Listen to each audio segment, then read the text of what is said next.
देखिए अब फ्रेंड्स पढ़ते हैं नेक्स्ट वाली पोयम जो काफी इंपॉर्टेंट है एग्जाम के लिए।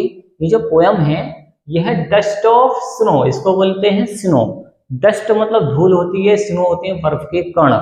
तो यहाँ पर जो पोयम है डस्ट ऑफ स्नो, इसमें हम पढ़ेंगे इसका सेंट्रल आइडिया, और सेंट्रल आइडिया में हम क्या करेंगे, इसका ट्रांसलेशन करेंगे। ये जो इसके जो लेखक हैं वो हैं रॉबर्ट फ्रॉस्ट। कौन है? Robert Frost. ये जो रॉबर्ट फ्रॉस्ट है बहुत फेमस क्या है, एक क्या है, पोइट है।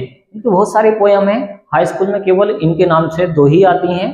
ओके चलिए करते हैं इसका ट्रांसलेशन।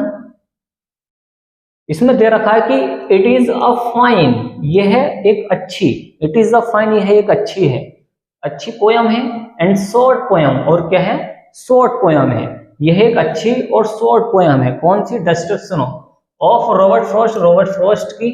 द पोएट जो कवि हैं was in a depressive mood. देखिए डिप्रेसिव का मतलब होता है, ये होता है उदास मिजाज। क्या होता है? उदास मिजाज। तो वो उदास मिजाज में है, मूड में है।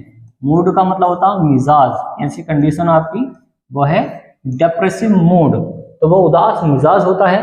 तो यहाँ पर ये है कि जो पोयम है शॉर्ट है और अच्छी पोयम है रॉबर्ट फ्रॉस्ट की, जिसमें पोएट जो कवि हैं वो उदास मूड के बारे में वर्णन करते हैं। फ्रॉम अ हेमलॉक ट्री, एक हेमलॉक ट्री होता है, वहां पे होता क्या है वो देखें। अक्सर एक जो कौवा होता है सेक्स सब हिला देता है। एक हेमलॉक ट्री है, उस पे क्या है, एक कौवा बैठा है। वो कौवा क्या करता है, वहां से डस्ट गिरा देता है और स्नो गिरा देता है, तो उसका मूड चेंज हो जाता है। सेक्स ऑफ गिरा देता है या हिला देता है, द डस्ट ऑफ स्नो बर्फ के कुछ कण गिरा देता है। किस पर? जो कवि होता है, वो पेड़ के नीचे बैठा हुआ होता है, उसका मूड चेंज हो जाएगा। ऑन द पोइट, कवि पर। तो ऑन द पोइट का मतलब होता है कवि। तो डस्ट ऑफ स्नो मतलब क्या है, बर्फ के कण गिरा देता है किस पे?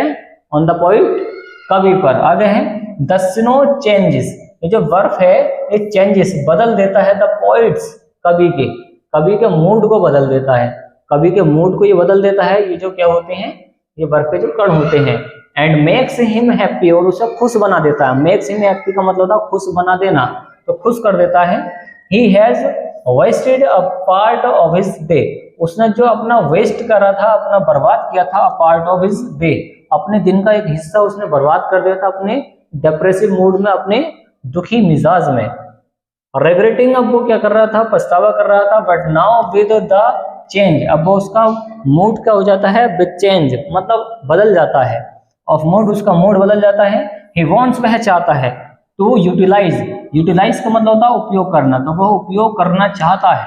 क्या करना चाहता है? वो उपयोग करना चाहता है, यूटिलाइज करना चाहता है, चीजें यूज करना चाहता है। The rest of the day, पूरे दिन में जो उसने चीजें की हैं उसको यूटिलाइज करना चाहता है। The rest of the day. अगर है द पोइट जो कवि है वांट्स, वो चाहता है टू कन्वे, बताना, जो कवि है वो हमें बताना चाहता है, कन्वे करना चाहता है। देखिए ये सब्जेक्ट है और ये वर्ब में आ गया है एस, वर्ब की फर्स्ट फॉर्म में ये एस आ गया है। तो ही या फिर सब्जेक्ट यहाँ पर कौन है, द पोइट है। जो कवि है वो वांट्स, वो चाहता है, टू कन्वे, बताना, डेट समटाइम्स, कभी कभी, समटाइम्स जो कभी कभी सर्टेन मोमेंट्स होते हैं, मतलब कुछ मोमेंट्स होते हैं, कुछ क्षण होते हैं, वो क्या करते हैं, और एक्शंस, और जो एक्शंस होते हैं वो विच सीम सिंपल, वो छोटे छोटे दिखाई देते हैं, सिंपल से दिखाई देते हैं, मतलब आसान लगते हैं। हैव लार्जर, उनका बहुत बड़ा होता है, लार्जर होता है, सिग्निफिकेंस होता है, महत्व। तो छोटी छोटी चीजों का बहुत बड़ा महत्व होता है, क्या होता है, महत्व होता है।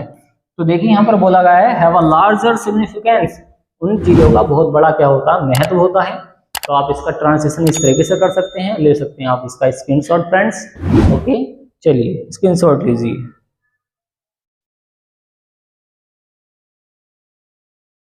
तो उम्मीद है फ्रेंड्स आप ये वीडियो पसंद आएगी तो वीडियो को लाइक एंड शेयर कीजिए, चैनल को सब्सक्राइब कीजिए। थैंक्स फॉर वाचिंग गाइस, मिलते हैं एक ऐसी नेक्स्ट वीडियो में जो काफी इंपॉर्टेंट होती है एग्जाम के लिए, वो सारी आपको इसी चैनल के माध्यम से देखने को मिल जाएंगी।